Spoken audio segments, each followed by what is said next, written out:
Greetings, dear ones. I'm Kryon of Magnetic Service. There's so many times I've said this. I know who you are. It's a stretch for so many of you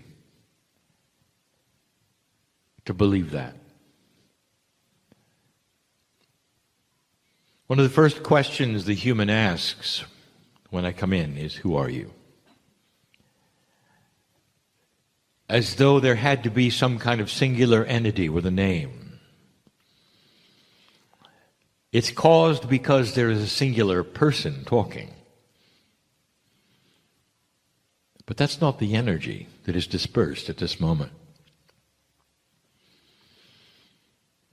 The voice that you hear comes from my partner with his intellect, with his intelligence, his culture, his consciousness. And we've talked about a third language, and the third language then activates the entourage that's multidimensional in the room around you. The entourage does not come in with me. I've said that before. It comes in with you. Pieces and parts of that which is the divinity of the soul, which has been discussed even this day, are in the room because you're here.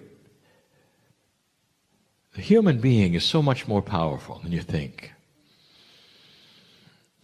If you feel joyful, if you feel euphoric, if you feel you're learning,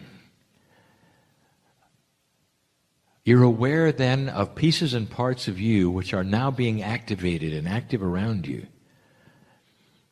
And you're not alone, for that then interfaces with the others who are feeling the same thing, and that develops into an entourage. When I come in, I am speaking, and the entourage that is you then speaks to you. And it's not limited to the ones in the chairs. This is the beauty of a multi-dimensional galaxy, universe. It's the beauty of the physics that you don't even understand yet. The ones listening to this who are not here are here. They're listening in another time frame. To us, there is no other time frame. It's all happening at once. It's now. That cannot be explained to you. But they're part of your entourage, even though they're listening later. They're related right now to that which you are feeling. And that is a beautiful system. For so many decades, for centuries, spiritual leaders have felt these things around them. The love of God is this way. And sometimes it's so confusing and yet so beautiful that you can sit there with your arms open and you know you're loved. There are some who have related this to the earth so greatly that they will only do it perhaps in the beach or the mountains. And when they do that, they feel all of nature is with them. The divas in the forest, hear them singing. Know that the sky is attuned to them. And none of that really is the way it is. It's simply that God is everywhere and everything, and so are you. I want you to leave this place with an idea. You've got a secret. You're connected with everything. And the everything actually might have an attitude, a consciousness at some level that knows you're there. You might walk into a place that is completely and totally vacant of any other human, and the elements know you're there. You can't hear the singing that goes on, that appreciates the light where you walk. And you can be alone in the forest or on the path or simply walking along the grass. And the Merkabah that you have, that spiritual bubble that you carry that is divine, is so related to the Creator that even the insects know who you are. Things change because you're there. And if you hadn't seen this in history, you'd think perhaps I was making it up. But you have so many writings of the masters of the planet changing the elements where they walked. They were not that much more divine than you are. They might have had a different purpose at the time. Perhaps their DNA was working at a higher level. But the message they had was one of example. You can be just like me. That was their message. All through history, right up to the present, there are masters on this planet who can still do these things. And they're examples of consciousness over physics.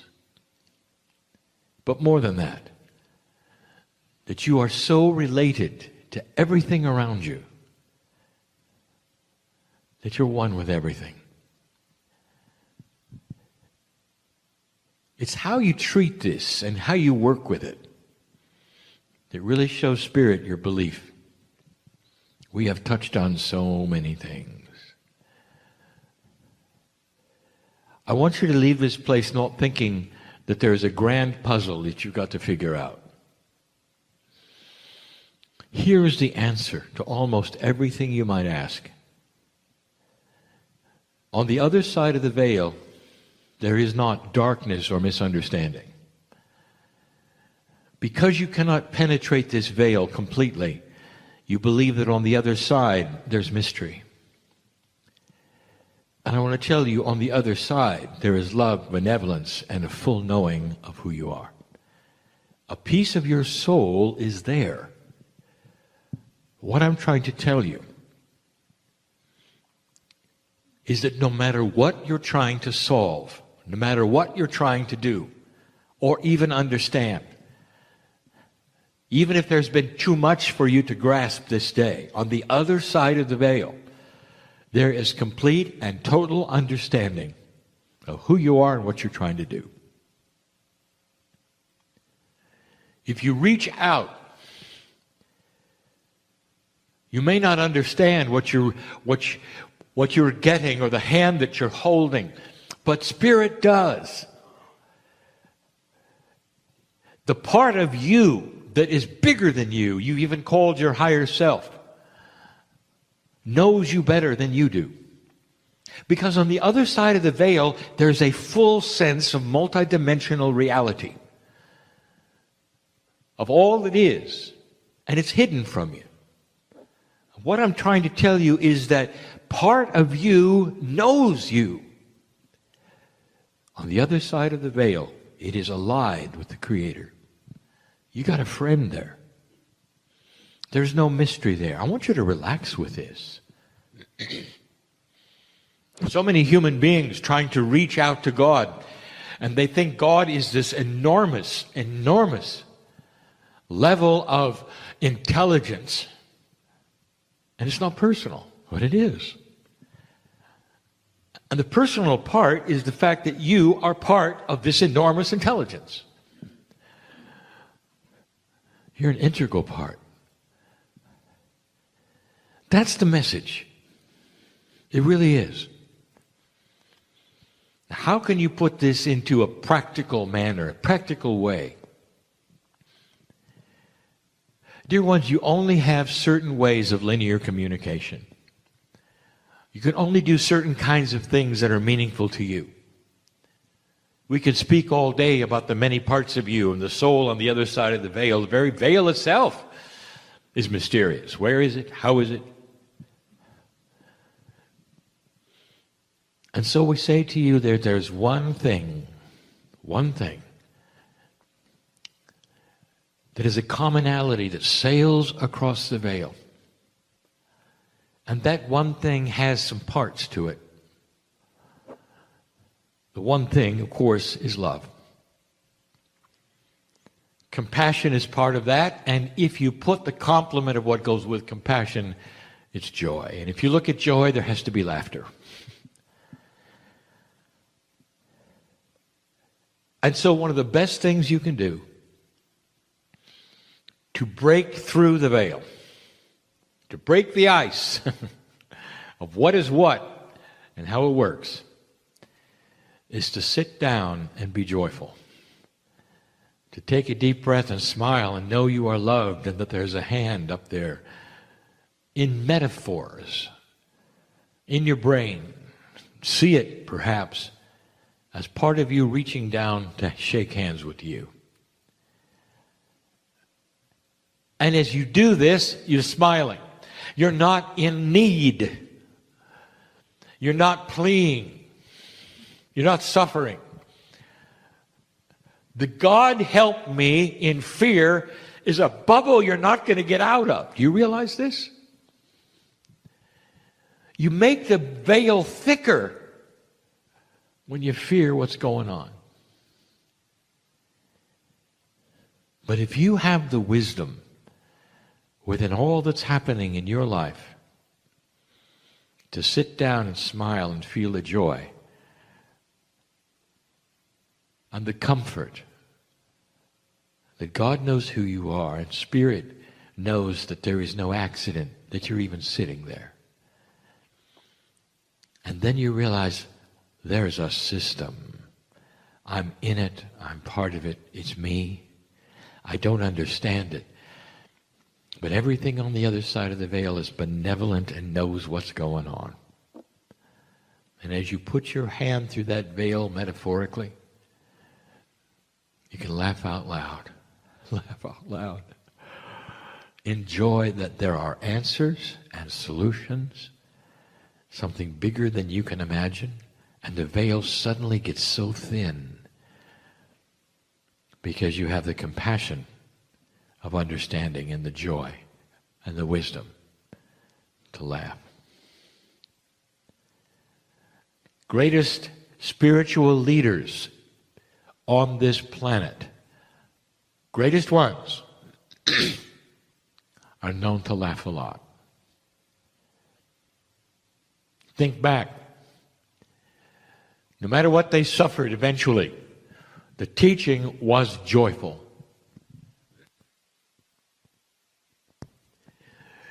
And so the message then gets even more complex. For now we ask you for wisdom. Wisdom to drop an old consciousness that asks for help. You can say to Spirit, "Dear Spirit, tell me what it is I need to know," and laugh the whole time, knowing you don't know anything. But you're going to receive that which you need. Good enough, isn't it? What if Spirit only doles out what you need as you need it? Is it good enough for you? Or is there a linear thing that says I have to have a storehouse before I'm happy? The definition of abundance is that your needs are taken care of every moment that you need it. That you don't need to know what's happening tomorrow, or that there's going to be something there for you tomorrow. There will be. We said it before, the metaphor, the epitome, the history of this is the Israelites in the desert fed every morning for 40 years. And it's an interesting metaphor, is it not? That the generations that came, even though they were fed every morning, at some time during the day there was fear of whether they would be fed the next morning. It's so human, is it not? I'm going to ask you to drop that. How much love do you have to have before you realize it's always there? How many answers and synchronicities do you have to have before you realize that's the system? It's time for humanity, especially old souls and light workers, to stop fearing the future. To understand that this system is forever. Long after you're gone and returned, the system will be in place and you'll be using it. The older you become, akashically, the better you're going to understand it. Let me tell you something. The energy is in place right now, and we've said it before, that when you return in this next lifetime, no matter what age you are, dear ones, this is going to happen. When you return the next lifetime, and you will, you're all coming back, all of you. You wouldn't miss this. You've spent too many years and lifetimes waiting for this. You're going to line up to return. And when you return, you will not have to relearn what you had to learn this lifetime. Because the Akashic awakening is going to be so complete. You won't know who you were or what you did, but you'll have the wisdom not to make the same mistakes. It's beautiful. And part of that wisdom is to know how the system works and to work it in a synchronistic way better than you've ever worked it this time, and be joyful when you do it. Your next life is going to be better than this one. Period. Because the wisdom on the planet that you have helped create, you're going to wallow in and enjoy, and it's about time you had a vacation. It's about time. It's going to feel that way because things are going to be easier. Right now, this is difficult because you carry around with you the bias of history. In an old energy, that's all you've experienced. It's all you know. You judge everything by that. And when you come back, you won't. You'll judge everything by the new energy that you recognize, that you're comfortable with, and you see as opportunity to change the planet. You can hardly wait. You come out of the womb ready to go. Your parents will look into your eyes and they'll go, "Holy moly, who's this?" That's how different you'll be. That's how different you'll be. The very countenance of infants is going to start changing. Born into a new energy, an old soul is not going to have the attributes of an old style infant. Everything starts to morph and change and be part of a new energy on the planet. Everything. I tell you this so that you will know not only in this lifetime do you have things to look forward to, but from now on. The system is big. You're eternal. And you'll continue what you started now. It's hard for humans to think past the one lifetime. Indeed, that is the plan, and that should be. But I can tell you, I've been with you before. Kryon is the name of the group that comes before you right now that helps to facilitate the information of this new shift. And before you had this new shift, there were other messages given at other times. I was there. You give angelic names to this very process. An angel speaks to you. It has a name. A group speaks to you. You don't like that. It's got to have a name. The further back you go in history, when Spirit speaks to you, now it has to have a name, a body, skin, and wings, and a halo. It has to look like you, act like you, and just in order for you to understand it at all. That's changing. And some of you will understand that Spirit is really part of you, speaking to you. It's a friend. It's not apart from you. It's not God in the sky. It's you in the sky. Part of the creative source, part of a plan, part of a system. A graduate earth is coming. Things happen slowly for you. There are some seniors in the audience who can look back. The attendees that are here look back in their lives as though it were yesterday. As though it were yesterday, and a lifetime races by to them. And they look at their chronological age and they can't believe it. So many things have happened, and only yesterday they remembered this and that and this and that. This is just an inkling of what it's like on the other side, for we see all of humanity this way. Yesterday you arrived. Today you're graduating. It's beautiful. You're timeless. You don't get older, you get better. This is how we see you, because we are part of you. We are part of you. We're not separated from you. I speak to you as Kryon, as part of a soul group that's you. I've never been a human. It doesn't matter. Because part of your soul is of the Creator, and so am I. I'm part of you, you are part of me. Doesn't it feel this way? Doesn't it feel more comfortable? There are so many right now starting to understand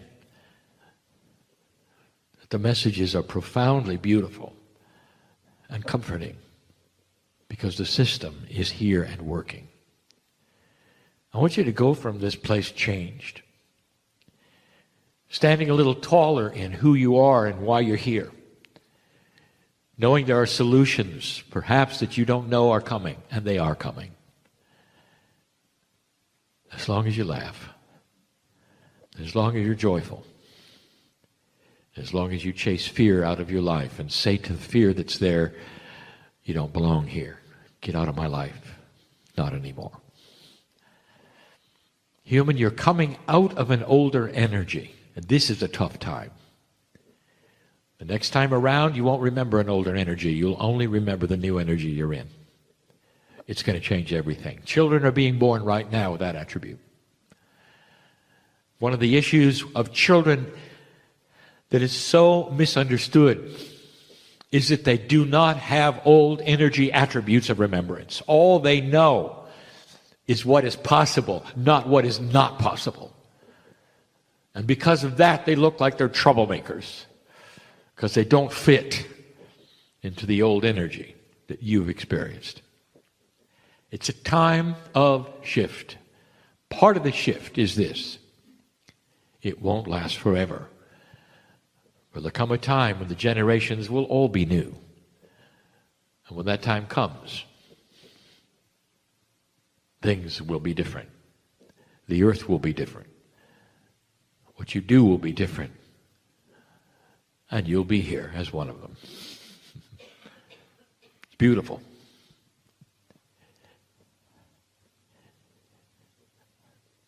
Spirit knows who you are. The hand of benevolence on the other side of the veil knows who you are. Ready for you to laugh with them. Have joy with them. Don't worry about it. There's too much intellectualizing. How do I do it? What will happen? How many parts are there? If I do this, will this happen? It's really quite funny how linear you're making the beauty and the love of God. Relax. Smile. Be joyful. Don't figure it out. And so it is.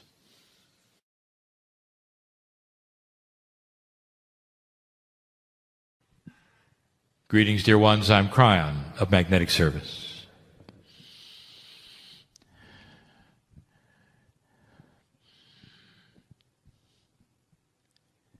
It's a beautiful time. And if I told you that I know who is here, would you really understand that?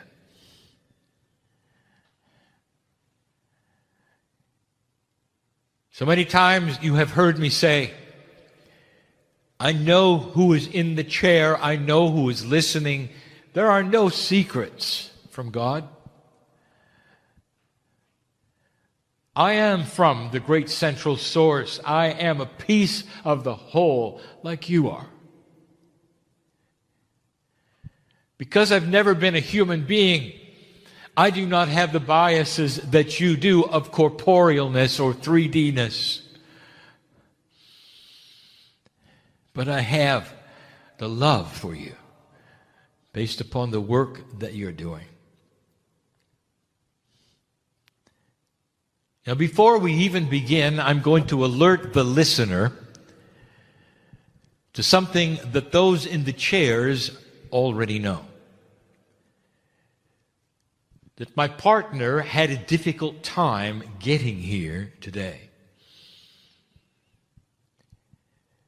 Now, there is a saying that says, there are no accidents. The saying is a metaphysical development of the belief in synchronicity and co-creation, all having purpose. Sometimes when challenge happens, as it often does in duality, you might criticize it as being inappropriate or wrong, or even suffering. But there are no accidents. And so, my partner has said to me 3 times today, why? Why did he miss his flight? Why did he have to take a 2-hour bus to an airport he had never been to and get on a plane to a city he had never visited to be picked up and drive 2 more hours to be 6 hours late to a meeting? He's never missed a meeting. Not on this continent, and he didn't miss this one. But in the process of getting here, he asked why. If there are things to be learned, what are they?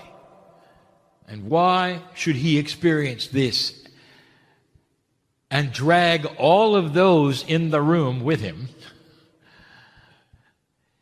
so that this is now a night meeting and it's almost 11 p.m.? I'll give you the answer. It's a metaphor and a lesson.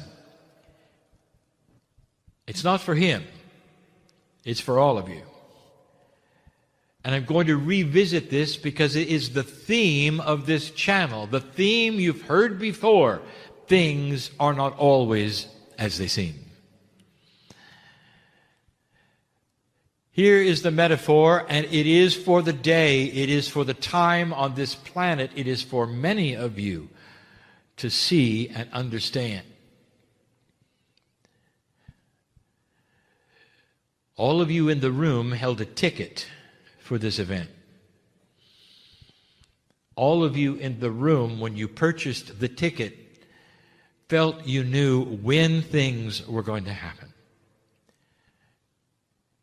Because of the linearity of how you live your life and the clock and what you expect, because of the protocol of what meetings are like,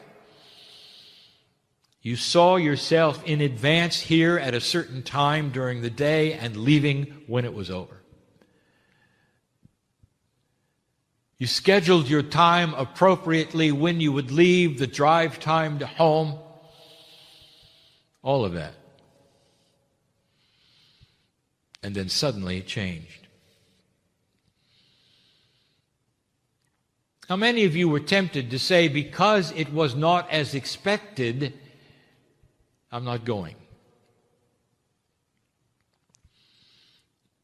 In this room, very few. But that's not the way it is in life.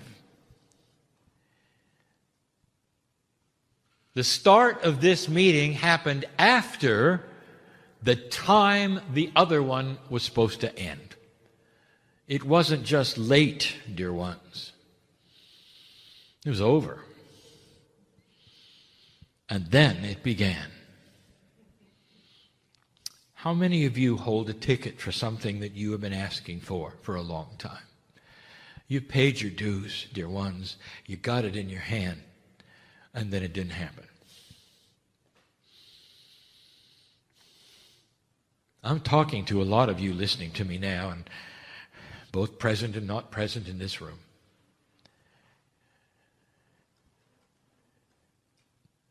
And how do you feel about it when the things have not transpired as you thought they should? In fact, it's gone beyond being late.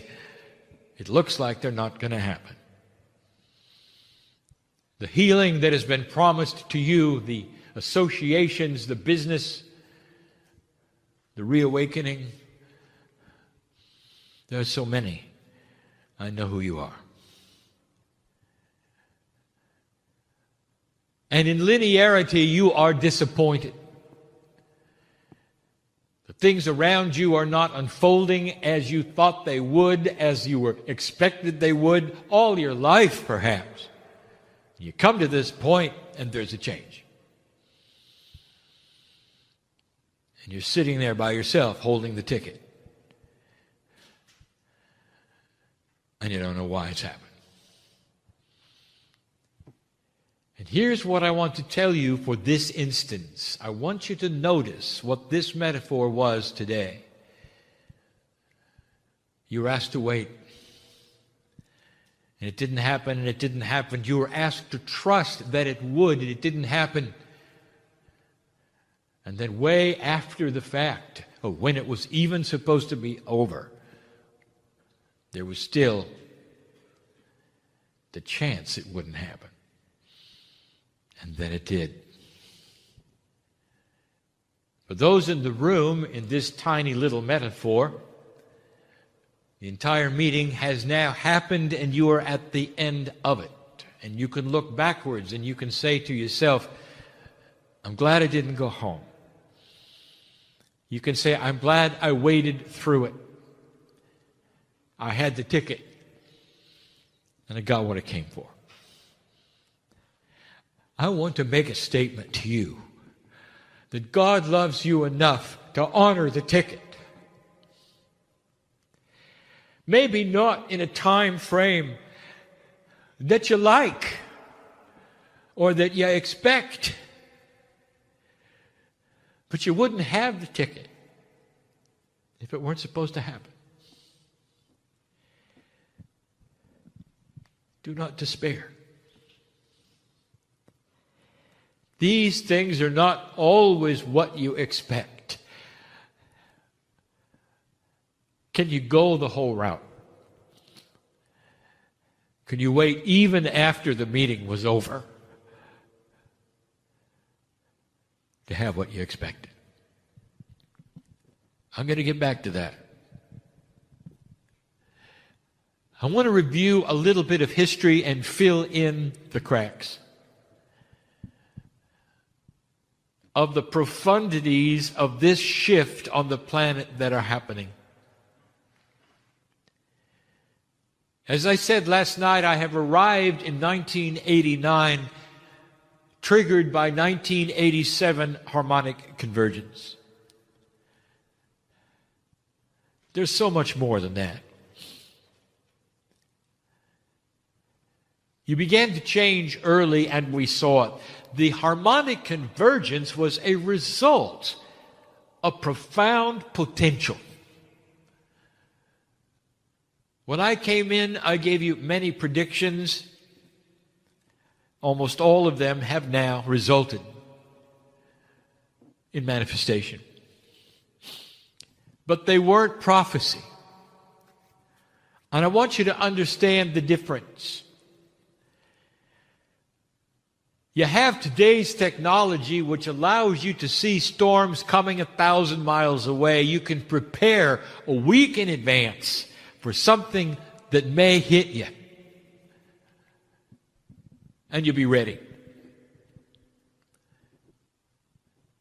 If somebody were to do that 200 years ago, without the instruments, and say a storm is coming in a week, and then it did, they would be put on a pedestal. They would have shamanic abilities. They would be a holy person who could predict. So what was the difference between a shaman and a meteorologist? And the answer is that the meteorologists could see it coming and tell about the potentials from a distance. In 1987, that's what happened. We could see it coming. And in 89, when I came in and began the channeling, telling you the shift is at hand, the battle is at hand, light versus dark will be what you face from now for a few years. You will have no Armageddon. The magnetic grid will shift and change. These were not prophecies. They were potentials based on a long range that we could see. We saw how humanity was shifting and changing in ways you could never see independently. For we had a picture of billions of souls all at once. I want you to understand that because of what I'm going to tell you next. We still have these potentials. We can still see what's coming based upon the same principles that allowed us to give you the first prophecies we gave you, which were potentials. We wrote about the indigo children because they were forerunners. Before the shift occurred, humanity started to change.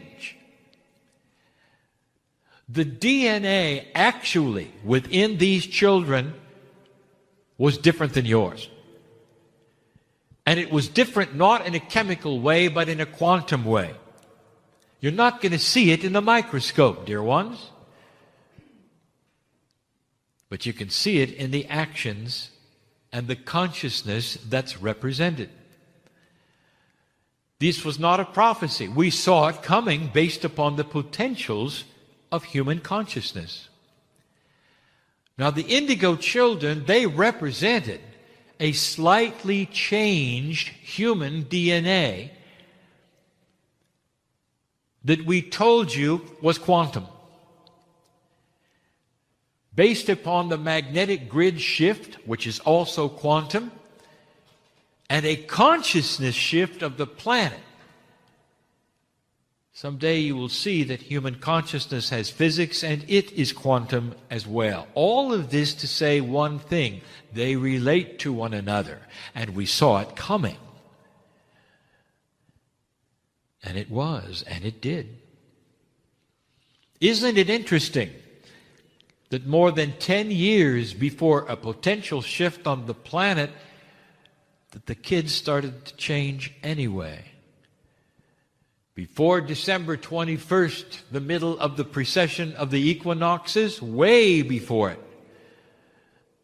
the beginning of the shift represented in the children of the planet began anyway.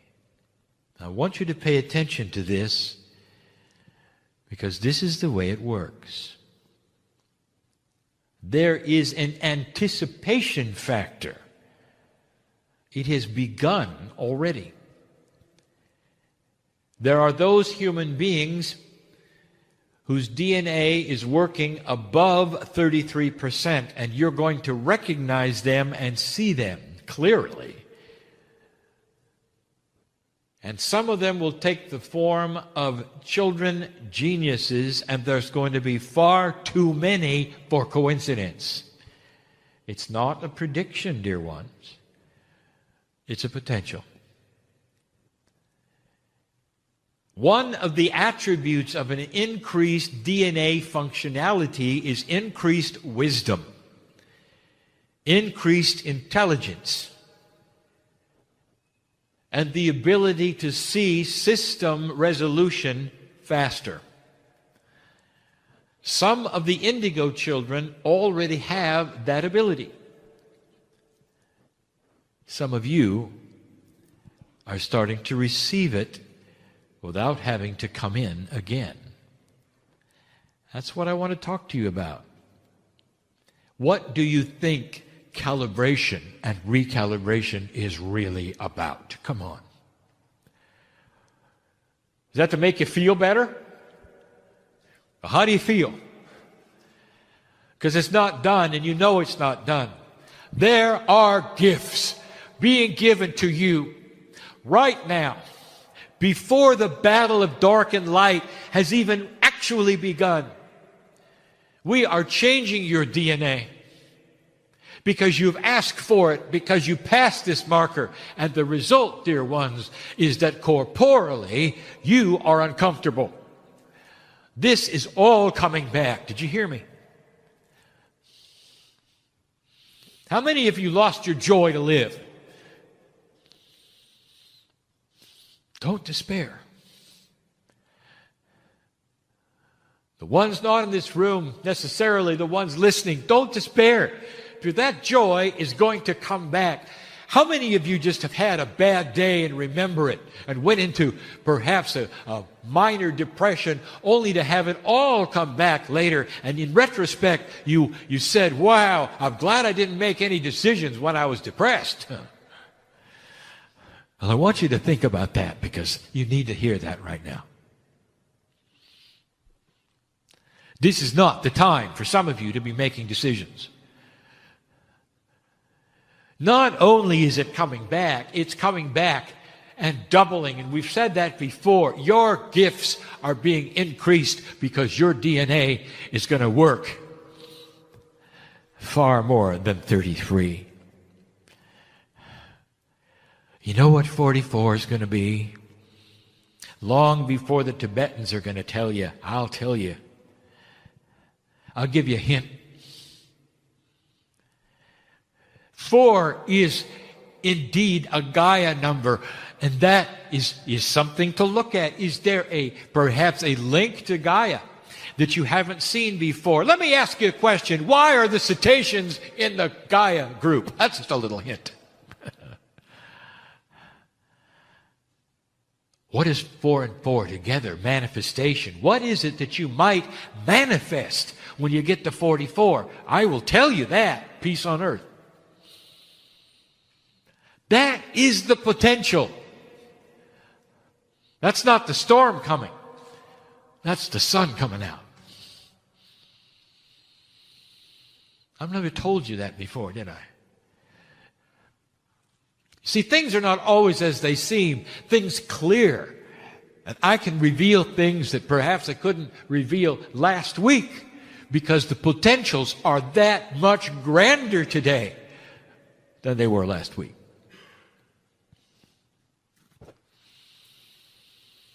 You got a battle in front of you. And we talked about it last night. And the battle is of dark and light, and it's profound, and you're starting to see it on the planet. Now you see the faces, now you've given a name. Now you know how to fight it. Or do you? Or do you? My partner has mentioned to the crowds many times that it is time for good news on broadcast. That it has taken hold on what you have called the internet before.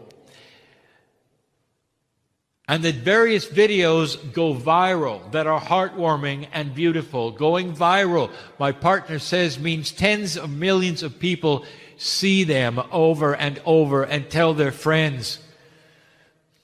They're heartwarming. They make you feel good. Stories of courage and heroicness, children doing things. The rescue of animals, animals talking to humans, all manner of things. We told you that it's time for this to hit mainstream television. I give you a prediction.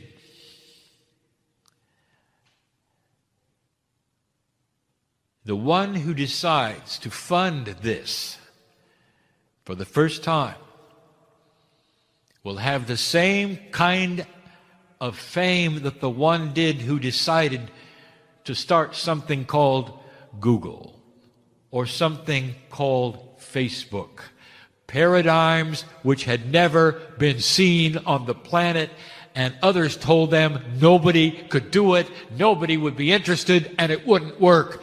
And today you see it. Not only did it work, it has become a paradigm. The one who decides to fund the new Good News Network will go down in history as changing the planet.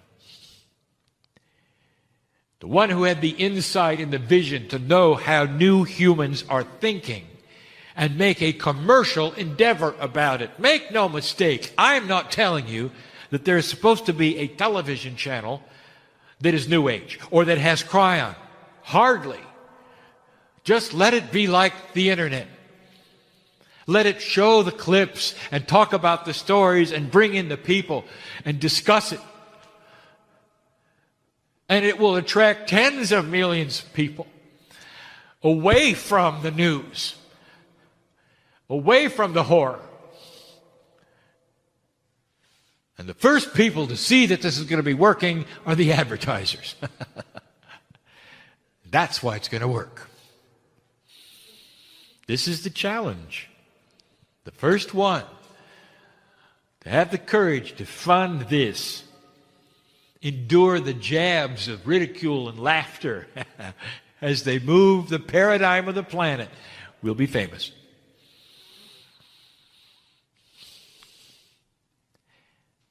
There's someone listening right now and they're saying something, and I want to repeat it. Now, if somebody's listening now, I don't mean in the room. This is a hard concept for you, isn't it? That there's somebody in your future listening to this, and I know what they're going to say. Now, that is not prophecy, because I know who they are. And they will say, Kryon, this is ignorance and innocence, naivety. You've got this vast army building that is evil, that's given itself a name, that thinks nothing of murder on a grand scale. And you're going to fight it with videos of cute animals. That's not going to work, they'll say. And here's what I'm going to tell you. Oh, yes, it is. You don't know what I know. Things are not always as you think they're going to be or as they seem, because you don't know about the benevolence factor. You don't know how light can spread. When humans start thinking a certain way and how it catches on and almost becomes contagious, and what that does to other humans, what the broadcast of these things worldwide can do to regular humanity. It's not just what you think in 3D. Let me tell you how it might work. Now listen, you have an enemy in front of you. Do you want to know how to win this battle? Do you want to know how to slay that enemy? Don't kill him. Do not take life. Don't become them. Let's get smart. Cut off their funding. And you say that's impossible. There are too many with too much money who will fund them. Not if the population of the planet objects. They won't. The part of the population that's looking at the channel with cute animals. The part of the population that respects life and loves one another and sees the potential for a peaceful earth and what it might mean. What it might mean to the Middle East to finally solve.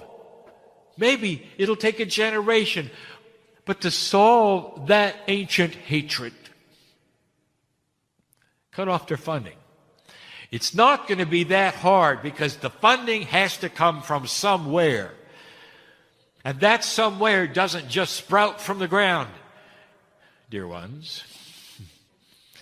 It has to be approved. It has to pass through banks. It has to buy things. in order for that darkness to exist and fight. And I'm telling you, that's the source. Common sense will tell you that's the source. Now, I've just presented something I've never said before. The benevolence factor is real. It's an amplification of the light in human consciousness. It is infectious. For the new human will gravitate toward peaceful things, not toward drama. Slowly, you will see certain kinds of television programs reduce their population, their popularity. The advertisers will see it too. And they won't want to fund anymore programs that show people arguing for fun. Watch this. I want you to see something that is not a prediction, but a potential. Now I want to get back to the ticket.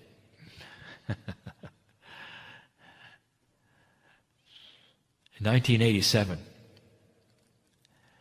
you might say humanity purchased a ticket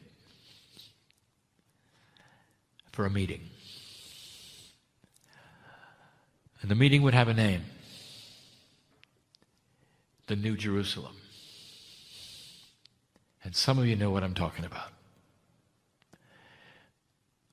The city on the hill in peace. As goes Israel, goes the earth. And that is the focus. And that is the ticket that you have. Peace. And you've waited, and you've waited, and you've waited, and you've waited. And you were almost there, you thought. And suddenly it got worse. Not that it just get worse, it got funded.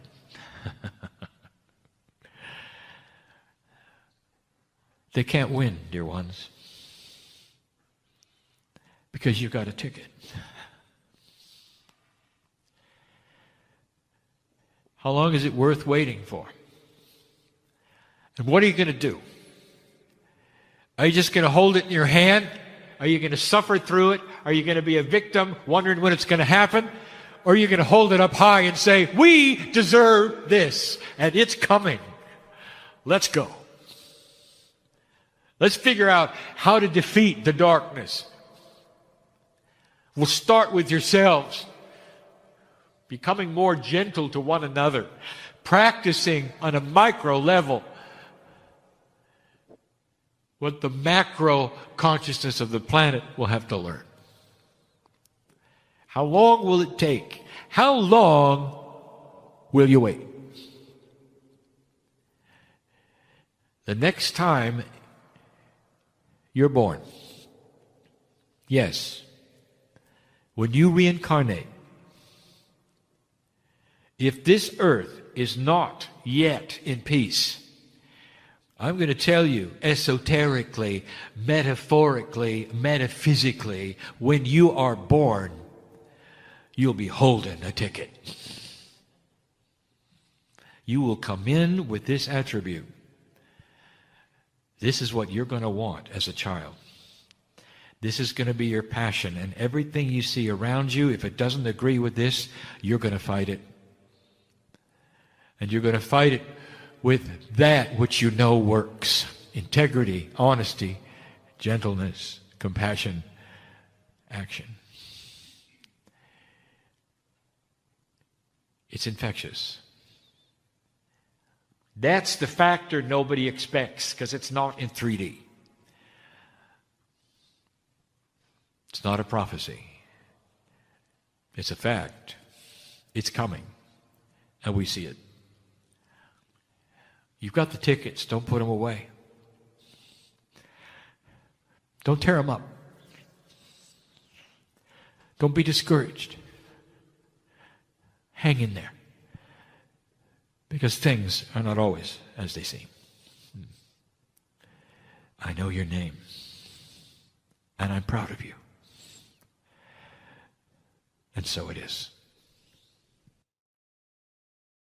So with that, let's go into a meditation and hear a little more from Kryon. And I invite you to close those beautiful, precious eyes of yours and allow yourself this moment to be completely internal moment for you, free of distraction from anything that was happening during the day and free of distraction from anything that is going to come after this program. Just let all of those thoughts go into the background. You can still observe them if your mind wants to be busy with thoughts and intellect, but don't attach yourself to those thoughts. Just let them come in and go out. And the more you can keep your eyes closed and focused on the inside, the more your body can start to relax and realize that you deserve to have this moment where you can reconnect with the core essence that is within you. That unconditional love you feel from animals, it comes because it's connected in you. It doesn't come from the animal. They're just a conduit of you connecting with that essence of love that's inside of you. And so let's allow that to blossom by taking time whenever we need it to come back to that core essence of who we truly are. It can just simply be closing your eyes and doing deep breathing. And just remind yourself to do that regularly through the day if it's needed, particularly when you're with certain people that pull you away from that core source of love that's within you. And from this beautiful posture of love, let us now move into a channel from Kryon.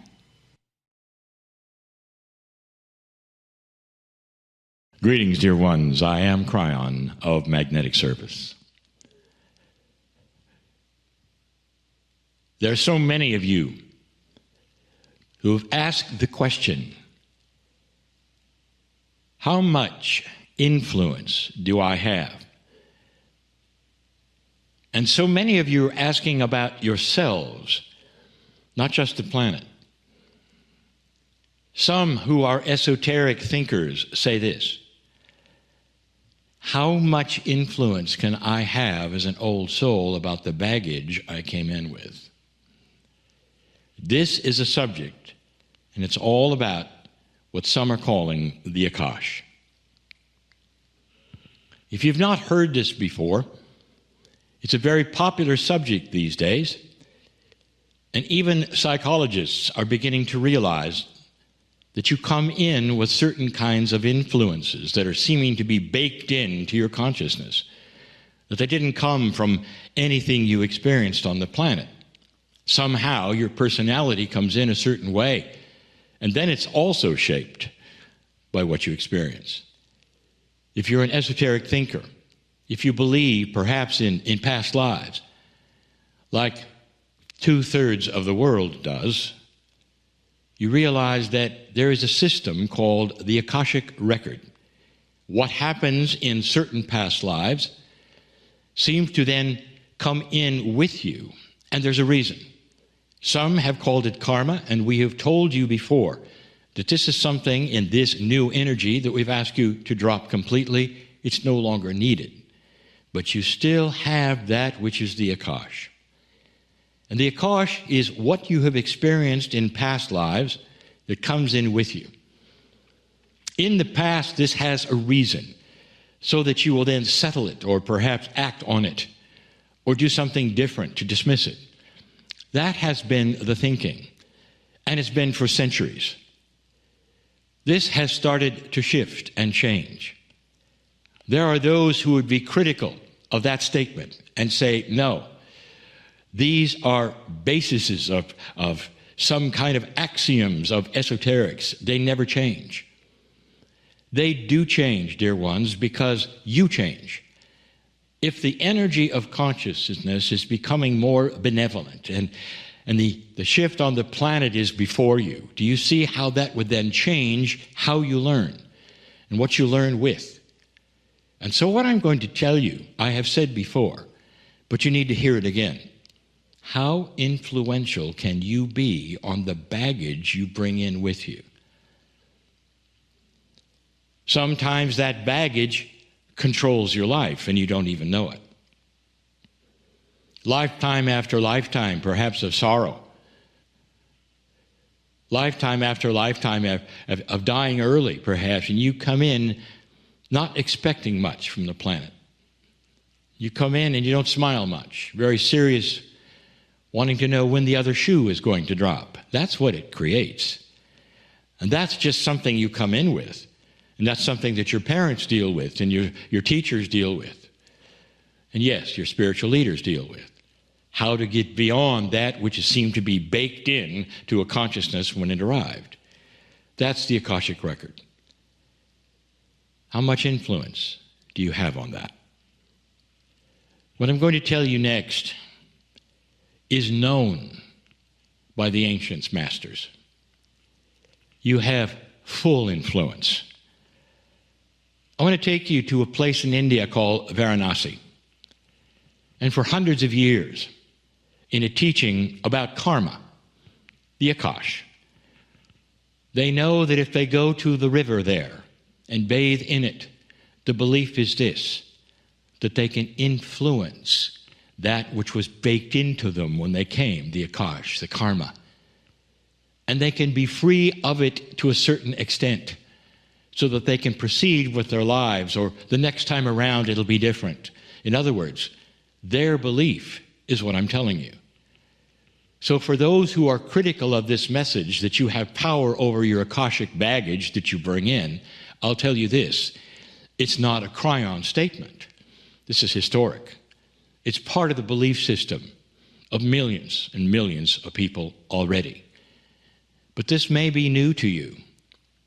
How much influence do you have over what you think is something that is part of you and never will go away? The answer is this. This is a new energy on the planet. I've talked about it already. My partner has talked about it even in this program. We are going to start to see a change in what some call the light and dark quotient. Right now, even as I give this message, there are some listening to this perhaps for the first time who say, what is he talking about? There's war. We haven't had war for a long time. Suddenly there's war, and Kryon says it's getting lighter. I'll say it again if you haven't heard it. Isn't it interesting that we suddenly have a war? Who expected that? And the answer is, this is from those who wish to pull us backwards, pull you backwards, pull us as your guides backwards into a very old energy of war on this planet. It's the old circle of time. That's what you're seeing. And you also have seen the reaction to it from the planet. This is all new. Are you seeing this? If you're only simply seeing the news and seeing the horror of war, you've missed it. There's something bigger going on.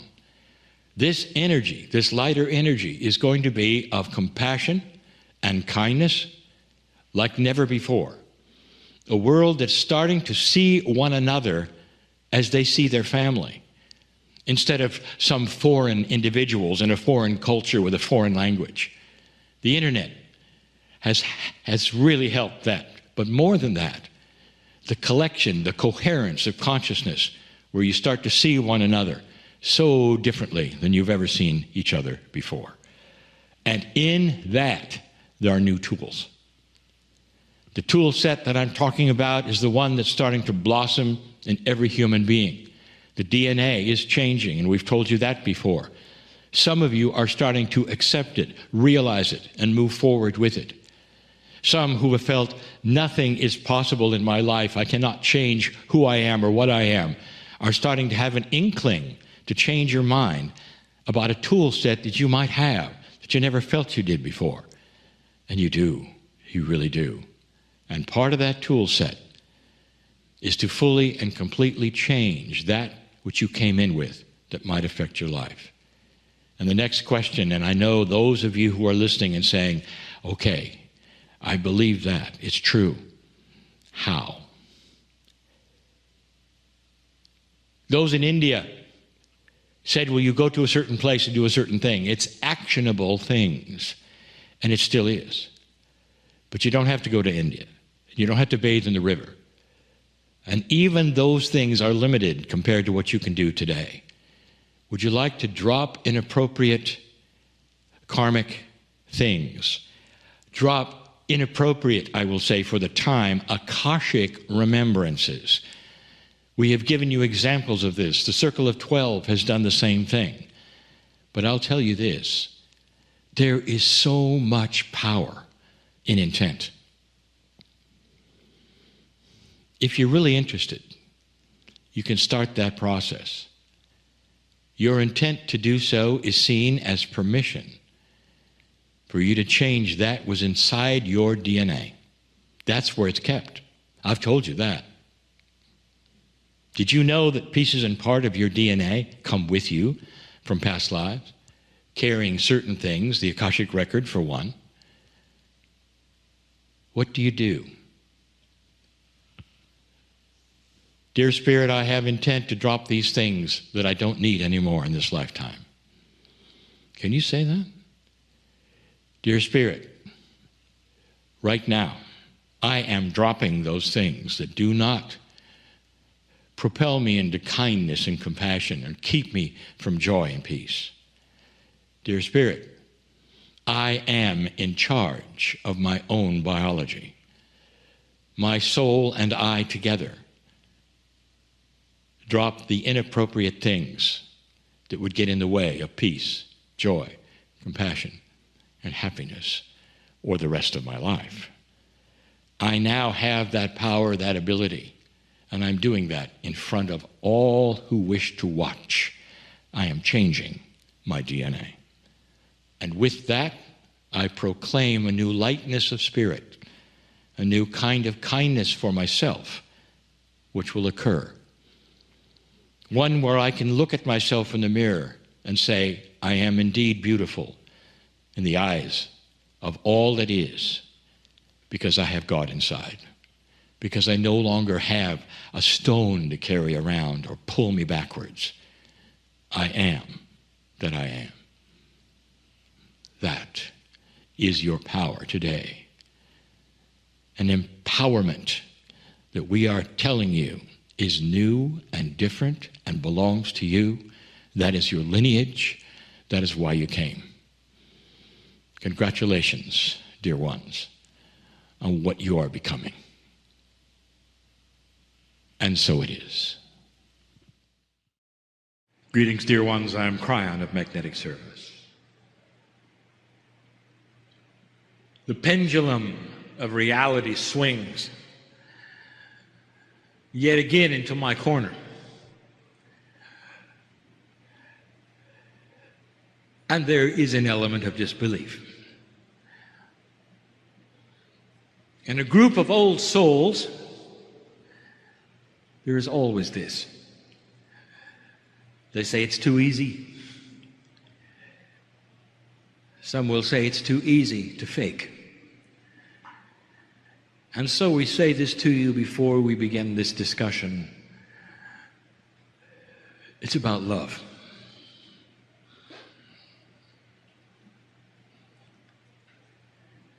That's what it's about. It always has been, and it always will be. And it's not the love that you think. There is a force in the universe even your astronomers have recognized and seen, identified, and they call it intelligent design. Because the universe itself is biased. It's biased into creativeness. It's biased in life creation. It's biased in love. There is purpose for everything. Astronomers, science, physicists, they want to see complete and total neutrality within all things, and they don't find it. And that's one of the things we want to discuss, the power that is starting to become yours in the understanding of energies around you which you have never identified as energies that specifically are what we're going to call informational. This is one of the first multi-dimensional channelings of a series, starting to explain to you in a better fashion concepts that have been misunderstood or not explained at all, in order to start you thinking about what you can do. And that is the purpose. It's a big distance between the nucleus and the electron haze. If you could go with me to the smallest of the small, you'd find an enormous amount of emptiness. Physicists will tell you that most of you are made of nothing. And it's only because they just don't see what's in the dark. And the multidimensional truth is this: between that which is the nucleus of the atom and the electron haze, it's filled with information, energy, love, and intelligent design. Difficult to explain how this manifests itself to your reality, but that is indeed the subject. So we'll start slow and easy. There it is, my friends, a rose. Imagine it. A beautiful rose. This one's red. And you don't like it. You don't like the thorns, perhaps. Maybe you don't even like the color, perhaps. And you say to yourself, I'd like it a lot better if it was a daisy. But it's a rose. Now, in single-dimensional digit thinking, or law 3D, the scenario is this: it's too bad you've got a rose when you wanted a daisy. Because it'll always be a rose, you know. And if you could look at the seed that the rose grows from and regerminates from, it'll always be a rose. Too bad about the rose, you might say. And so the consensus of thinking and the actions around it are this: it will always be a rose, therefore I will never be able to change it. Now consider for a moment a multi-dimensional scenario where the master gardener visits the seed. Imagine for a moment that the master gardener can tell that which is the seed to systemically alter the information of what it is. And so that the next time the cells start to divide, the thorns drop off. And the color changes. And maybe, even maybe, a daisy grows instead. And what would you call this? And the answer is a miracle. And that is how you define things that look out of the purview of your dimensional reality. I want you to start looking at these things differently. I want you to start seeing information that is multidimensional as energy. A tremendous amount of what you just call energy is only information. It leads us to the next phase of this teaching. For now we give you a discovery on the planet that has been made, that is being used. And the discovery is this: that you can address the cells, that is to say, the DNA portion of the human body, to change its informational structure. Not to belabor an issue, but you must remember what the scientists discovered about DNA. 5% of it is chemical, protein-encoded, gene-producing engine. 95% seems to do nothing. So what you have is this: a DNA structure, one DNA loop that has 3 billion chemicals in it, and 5% is the engine of the biological race car called the human being. And 95% is the driver. It's a consciousness. It's energy. It's information. And it's huge. And if you could change the information in those DNA parts, what would you say to them?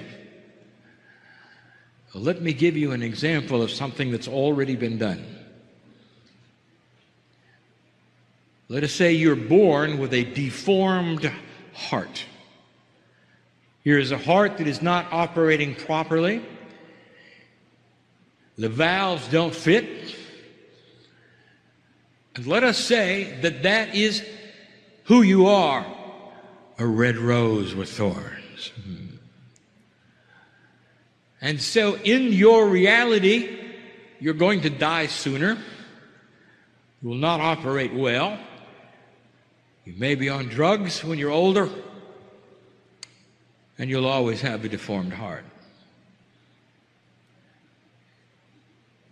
You might ask the obvious question: since all of the organs rejuvenate many times over your life, why is it systemically that those stem cells are given information to continue rejuvenating a broken heart?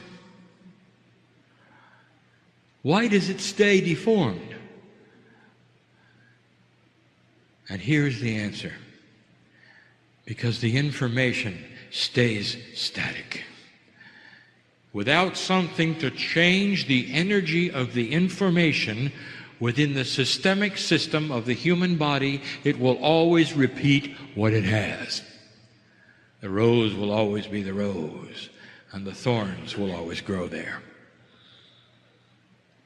What if you could literally change the information in the 90% of your DNA? What if you could change not only the information systemically, but even subconsciously as to who you are and why you're here?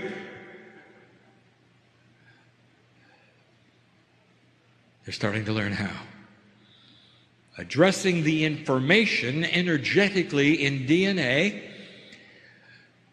so that the stem cells are given a pattern of perfectness instead of the deformity. And as the heart then starts to regenerate, as all organs do, slowly it becomes a functioning heart and the valves fit. And you think that's science fiction. I'm telling you, it's being done now. For on the planet, multidimensional inventions are starting to occur. There will be many more, pushing the envelope of your believability and changing physics. You've seen this, and you don't even know you've seen it. I'll ask you some other questions that you haven't really thought about. We brought these up before, and now we can discuss them more fully. Why can a starfish grow back an arm and you cannot? Because the programming in your body, in your DNA, in the information, the race driver driving the car has been instructed that those kinds of things only are to be done in the womb. And the instructions are always that way, and they repeat every time a cell divides. There'll come a day when you can change the instructions and you'll be able to grow back a limb. All of the chemistry is there. It's not that hard. But the instructions say you can't. And so they don't grow back. Imagine the race car driver in a splendid machine that can go for so long with instructions that he can only turn left.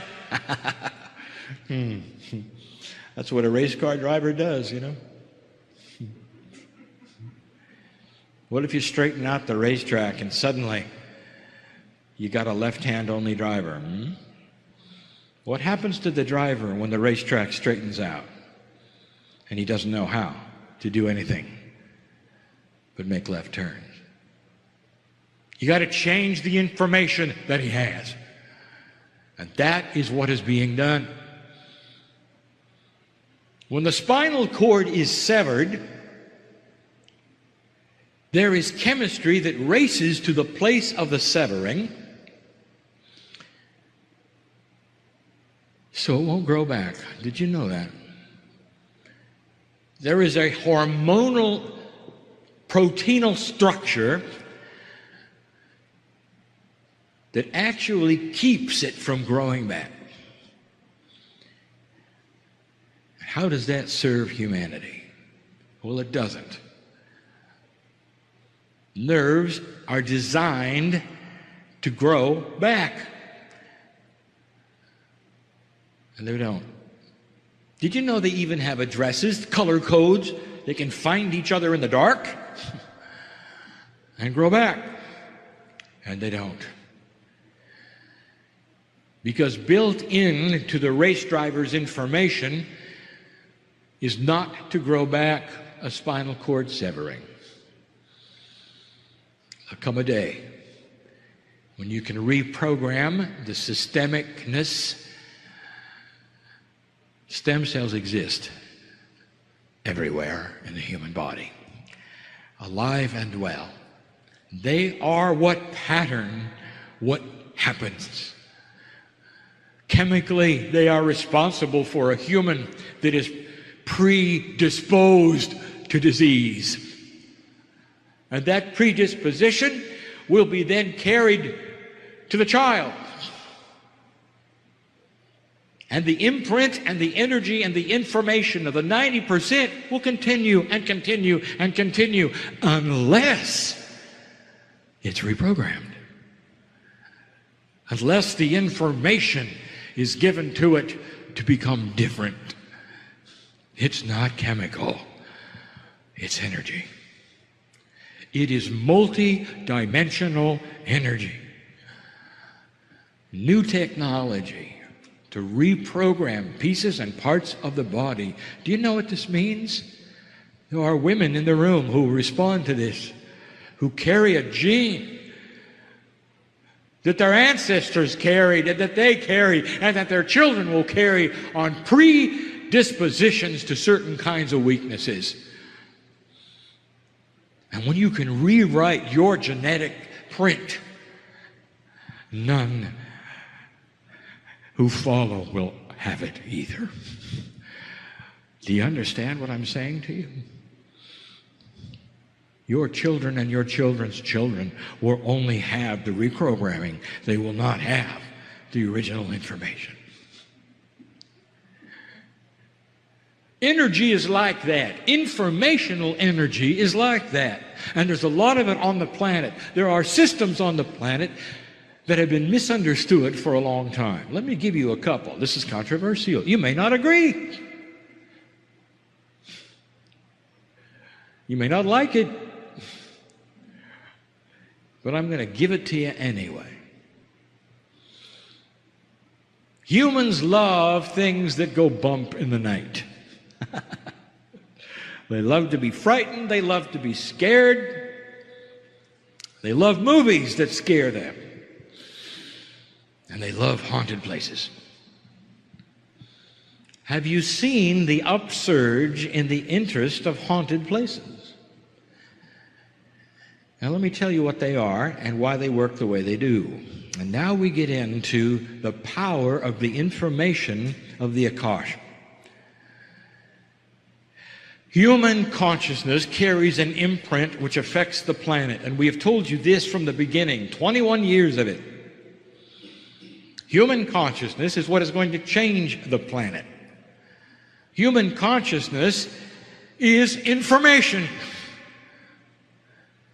It is information that you develop based upon what you think. And it's powerful.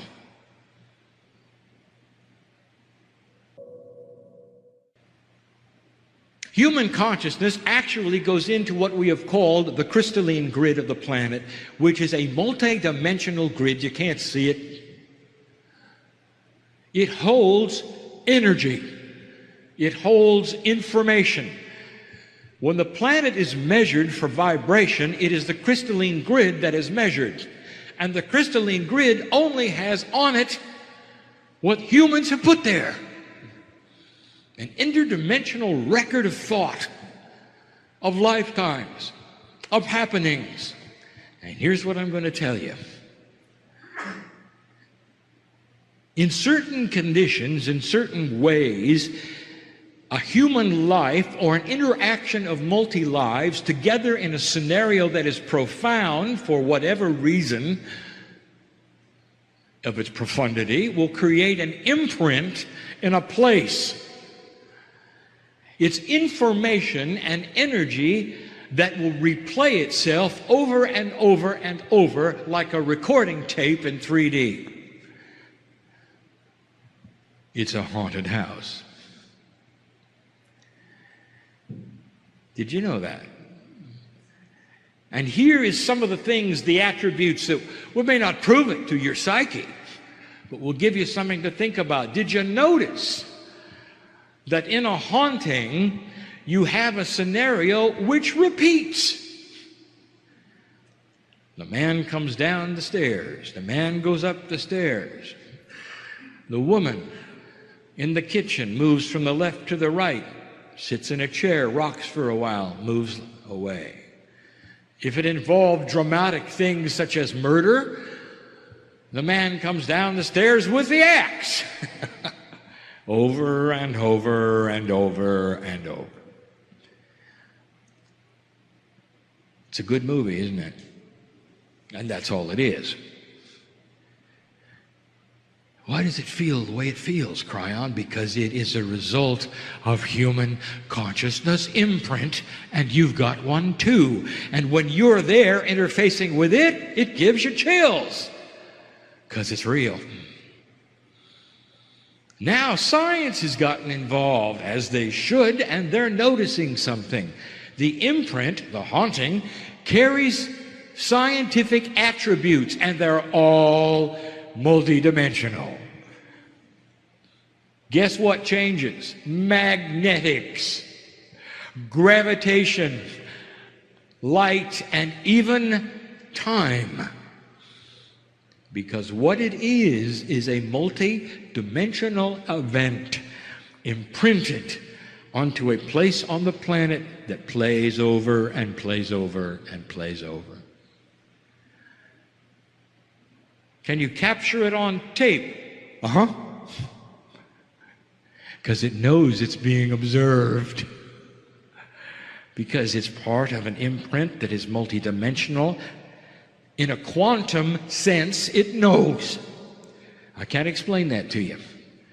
You assign knowing to sentiency, that is to say, that which is intelligent in a human being. And it isn't either of those. It's a knowing that is quantum. It knows when a human being can be frightened, and it frightens it. Oh, I have more to tell you. Oh, there are things that you wouldn't believe that you can do. How would you like to get rid of that? Let's say it's in your house. Now, this may be very inappropriate, but I'll give you the answer. You're going to have to present an energy that is stronger than the imprint of the haunting. You cannot order it away. You already knew that, didn't you? No amount of huffing and puffing or calling upon God will make it different. The imprint was created by magnificent beings, sometimes seeming to do ordinary things. There's a reason for that as well. You don't know who they were. You don't know the old souls involved. You don't know who it is, really. You've got to present an energy that is stronger than the haunting. Now, what could that be? As inappropriate as it is, I will tell you. Why don't you make love in that room? That'll do it. Because that's stronger.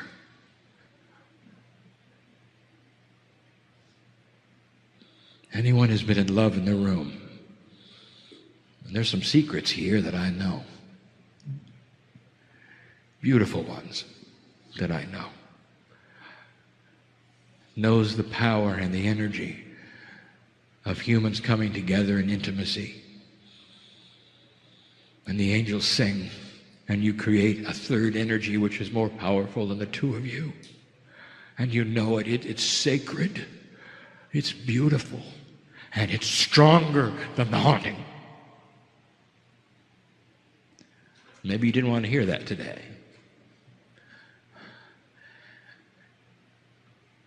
Well, what about other things?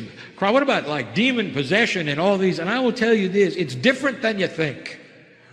Because there are no demons. Humanity can conjure up the most evil of the most evil, and it can do it all by itself. And you knew that too, didn't you? Because you're powerful. The pieces in God, in you, even in your mythology, are responsible for the devil himself. A fallen angel, how can that even be? It is a metaphor of what a human can do on the earth with the energy that they have. Things are not always what they seem. What about talking to the dead? And how would that work, Kryon? How could you talk to famous people when in the scheme of soul incarnation, they've already come back as others? Now, if they've already left, how can you talk to them? And the answer is this: they haven't left. Oh, the part that you think is the human left, but the imprint of them and their entire life and everything they knew, their consciousness, their wisdom, their knowledge, goes right into the crystalline grid. We've talked about this before. Can you contact famous people and get information? Yes. Will it be accurate? Of course. Because you're talking to the source. The imprint remains. You mean you're not actually talking to them? You're talking to the imprint? Let me give you something to think about. I'm going to ask a question right now. It's going to be a rhetorical one. Who are you? I have old souls in front of me. There's a woman in the room who won't wear red. And you know who you are. I'll tell you why, because it got you killed. Because that was the color of the plume on your helmet, warrior. Because you were the captain, and they knew if they would take you out, your whole regiment would be in disarray, and that's what happened. Not only kill you, killed everyone around you. You'll never wear red.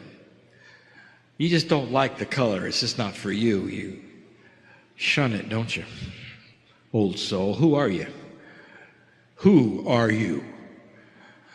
Are you the warrior who got killed? Are you the woman who won't wear red? Are you the mother? Who are you?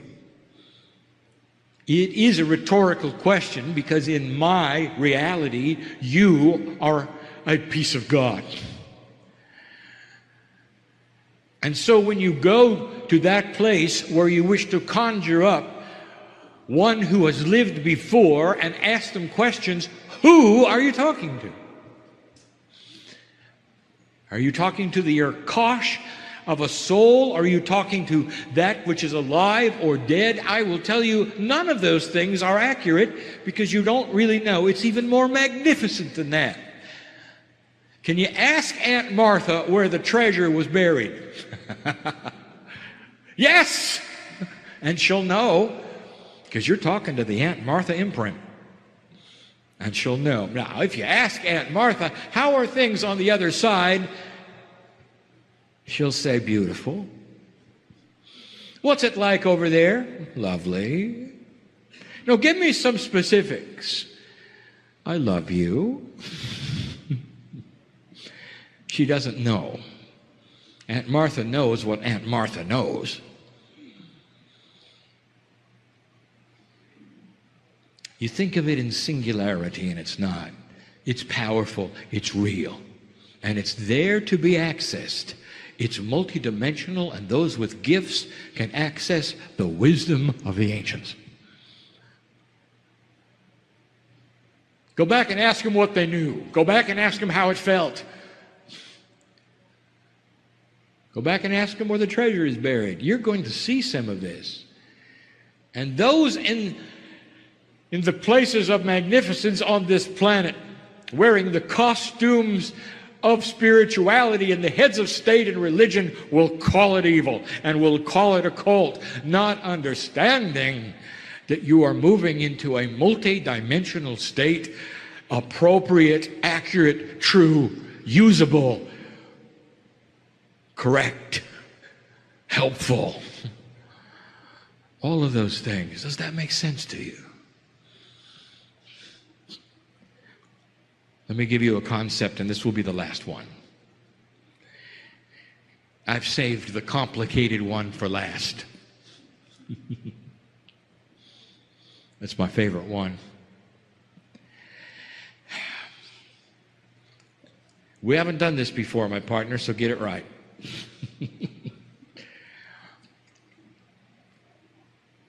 I want to show you how time works. And I can't. Because the reality of the complexities of multidimensionality preclude the human being's ability to understand it. It's simply not teachable. So I will metaphorize it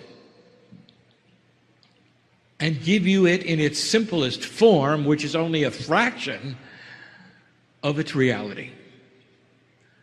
Time. We mentioned today that it is a singularity for you. There's only one of them. There's no multiple times. There's only one. And you're on one track on the planet. You're all on the same track. That is a singularity. It only goes one speed. It always has for your life. It doesn't move. The truth of it is it moves all the time.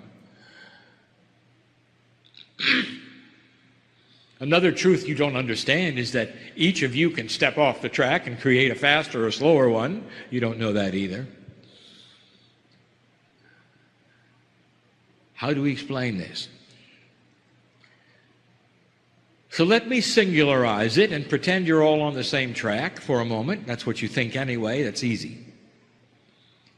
And I want you to build a track, a train track, which is time. I want you to put an engine upon it which goes in one direction very slowly, and that's you and your life. I want you to make the train track, however, go all the way around the earth. Now, to your perception, because you can only see to the horizon, the train track goes straight. The truth of the matter, it goes all the way around the earth, and you're looking at it behind you. Create that kind of time for a moment. Now that puts time in a circle. Now that is confusing because it's a conundrum for you. In 3 dimensions, you cannot put time in a circle. It is in a circle. Because it's in a circle, however, take a look at some of the attributes that are confusing to you. Let us say your lifetime takes about 30 meters. Not very long on this track that goes around the earth, is it? So you never have to really worry about meeting your past, do you? But let's pretend for a moment you could. What would happen if you drove that engine around the earth? Eventually, you would be running over the energy of what used to be, wouldn't you? In the same way of thinking, if you went around the earth several times, eventually you might be also running over what might become. Suddenly you have an attribute of time you haven't thought about. If it's in a circle, it means the future affects the present.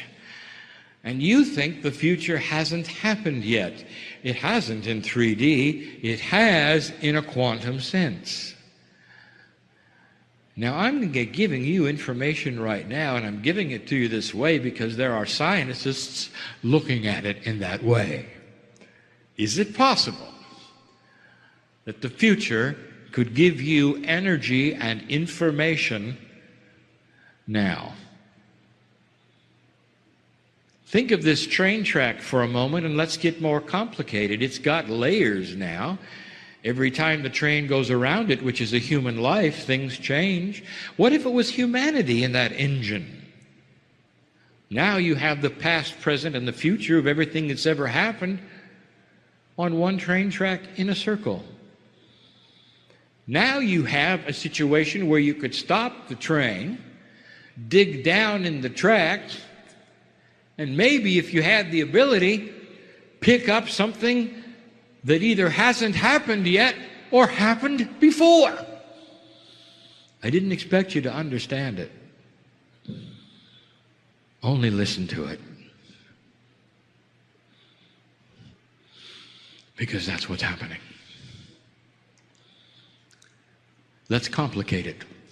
Let's say this track has to go up some hills and down some valleys. And the hills and the valleys are always the same.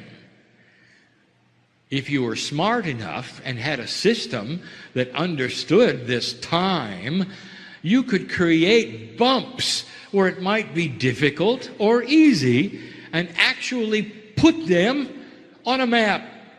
You might even call them time fractals. And you might be right. And every time you hit that place in time, whether it was in the future or the past, you got a hill or a valley. And I want to tell you what's happening at this moment, dear human being. I just gave you the simplest way I can give you the attributes of multidimensionality when it comes to time.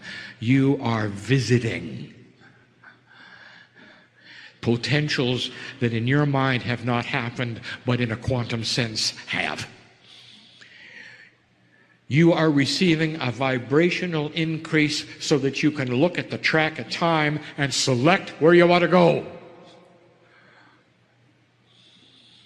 You are looking at the potentials of the quantumness of vibrational shift and creating a culture that is going to go beyond what you think it could go, because it's going to fly in the face of all prophecy. Because prophecy is based on one track that does one thing over and over in 3D. And as soon as you start to become multidimensional, information becomes energy. And in that track of time is information of the potentials. Okay, I'll tell you, nobody asked, except the ones who are asking. It would seem like I just turned a page, because there's someone in here who wants to know what a crop circle is. And so I'll tell you, it's a good thing you ask. It's an energy stamp from the future. How about that? Now you don't know anything more than you did before. Not a future that you went through. A future that has such a grand potential and a quantum state that is one with everything. You've already lived it. You're in an entangled state with that which you think has not happened, but which has happened so grandly, you already have peace on earth. And 21 years ago, I showed it to my partner so grandly. He can't deny it. It's his reality. And there are things in the room you can't deny, because there are realities of you putting lives together, healing bodies that you've already done. That's how grand it is. You're in an entangled state with a reality that's outside of your dimensional perception. Hard to teach, hard to understand, but easy to feel.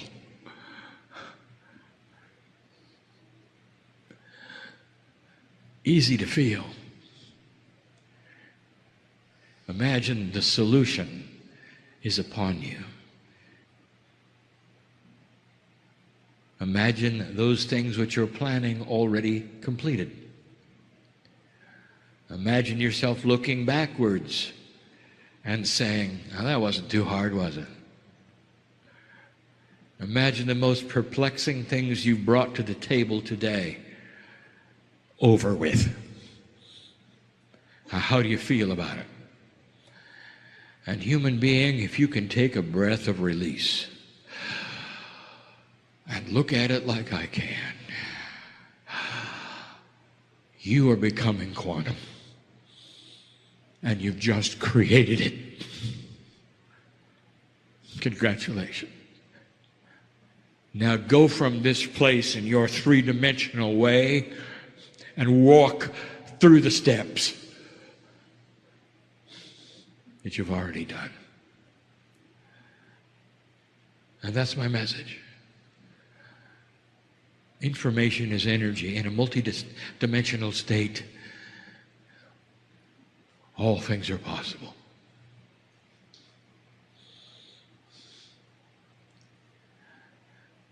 You come here to listen to a thing like this, old soul, you wouldn't have missed this. And I'm not talking about this meeting, I'm talking about this life. How many times have you lived waiting for this?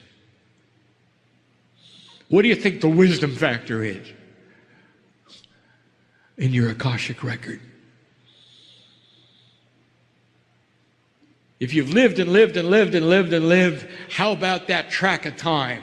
How many layers does it have for you? What about going in, drilling down, and picking up the wisdom of your ancients? Because many of you are your own ancestors. It's about time you started seeing it in that way. My partner says, leave differently than you came. He got that from me. Do it. Do it. And so it is.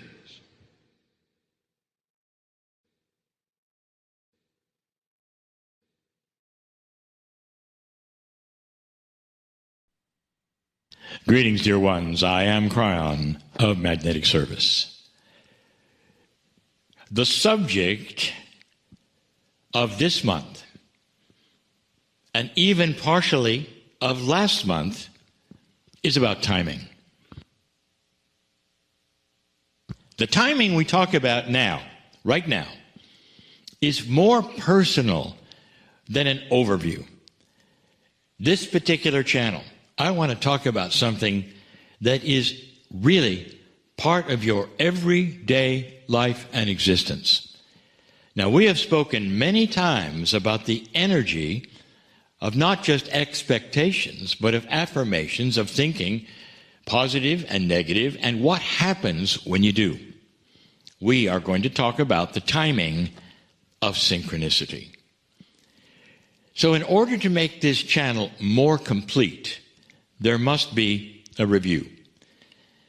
In this, a channel about drilling down to talk about something specific in timing for you, we have to also talk more about the energy. And that energy that we want to talk about mostly is that energy of that which brings to you what you create. Now, you can call that energy whatever you want to, but the way it works is very profound. It's almost too profound, because there will be those who say, Kryon, what you have just told me doesn't exist.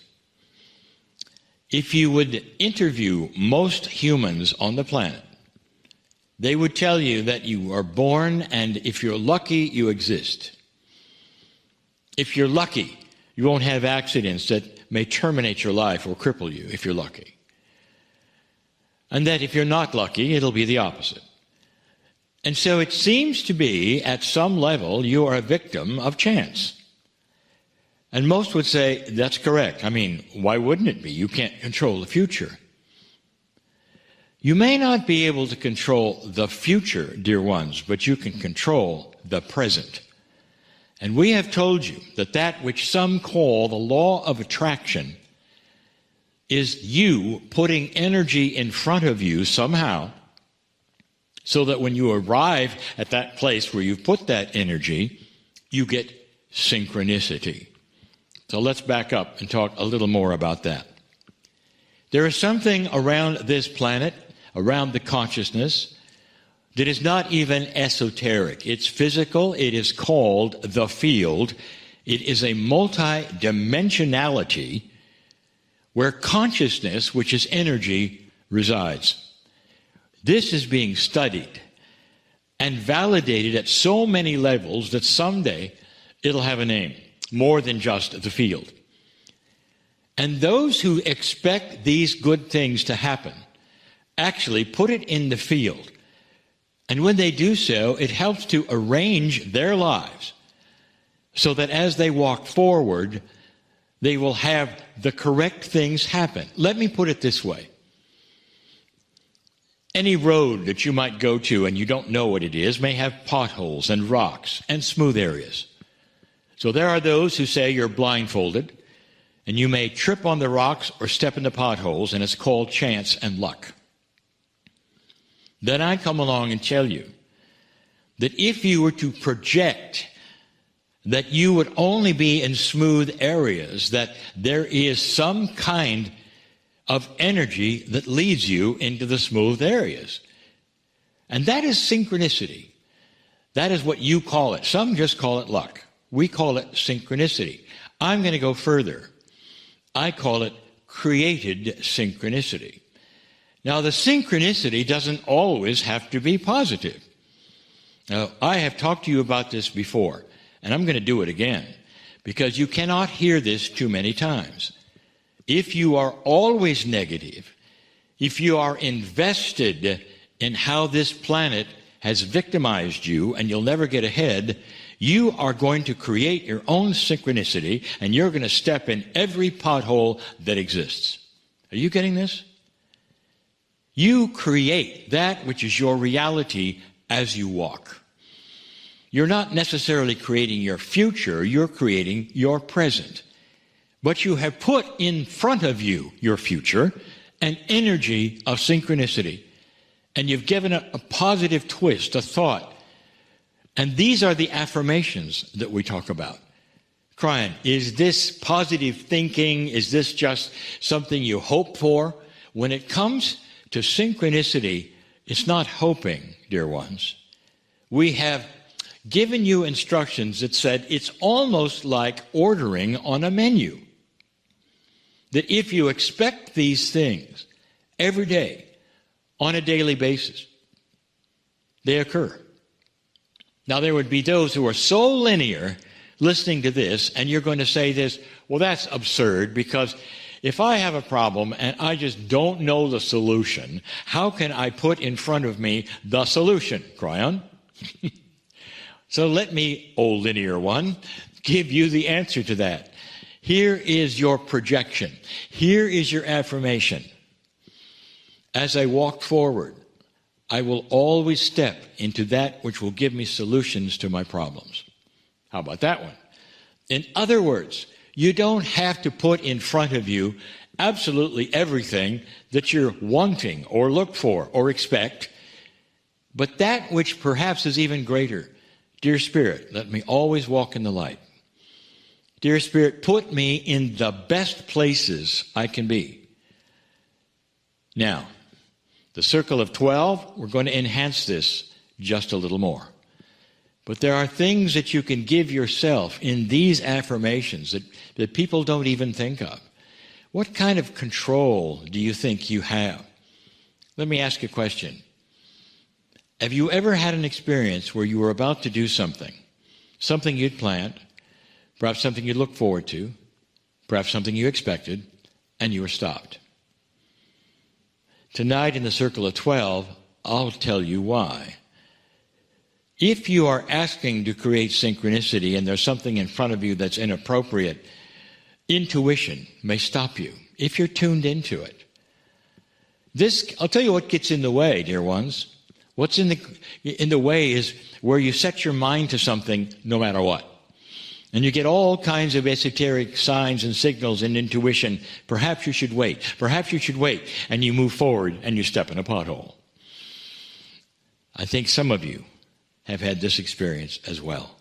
We are talking about one of the greatest tools in the new energy, and it's being enhanced. Some of you who are learning how this works have had these things happen more than one time. Some of you are expecting things, starting to learn how this feels, and using it every day of your life. Waking up in the morning and saying, no matter what happens to me this day, I will project the things that will solve them, being in the right place at the right time, meeting the right people, and staying tuned up, being attuned to the synchronicity that I need to see.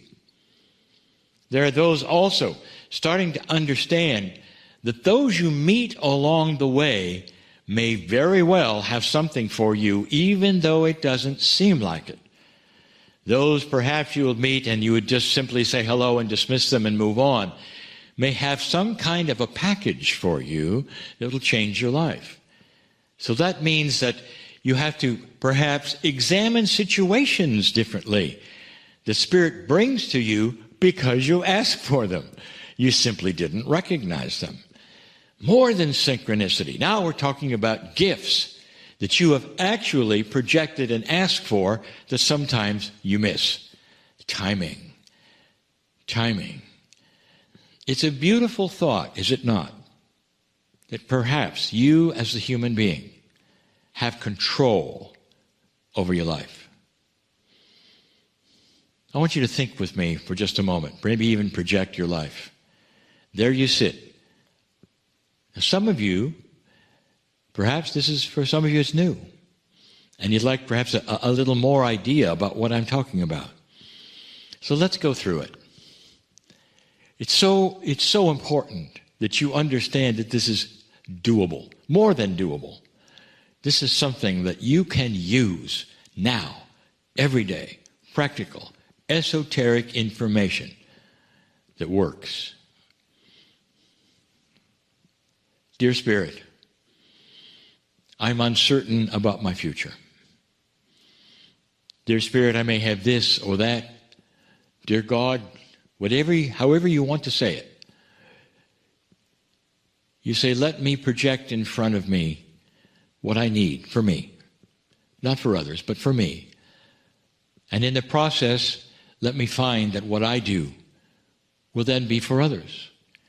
Dear Spirit, let me walk into my solutions. Dear Spirit, bring me the right scenarios and the right people and the right relationships that I need to have to move forward in love. The best one we told you about many times. Dear Spirit, show me what I need to know. And if you have the courage to say that, also have the courage to dismiss what you expect. What if you were expecting A and you got B, and B was far more valuable than A? But you were so stuck on A, you went down the A path and you missed B. These are things that you have to get used to. Dismissing the expectation and being okay with something better. You never know what Spirit is going to give you, especially when you're so open to love and more beauty than you even expected. You're magnificent. God loves you so much, so willing to take your hand and leading you right into the synchronicity that you deserve. Timing, more than luck. You do not live in a chance world if you choose to use the tool for a smooth path. I would not tell you these things if they were not true. And so many have experienced this exact same thing. So many of you. Blessed is a human being who understands the power they really have over everyday life and occurrences. Relax in this, dear ones. And so it is.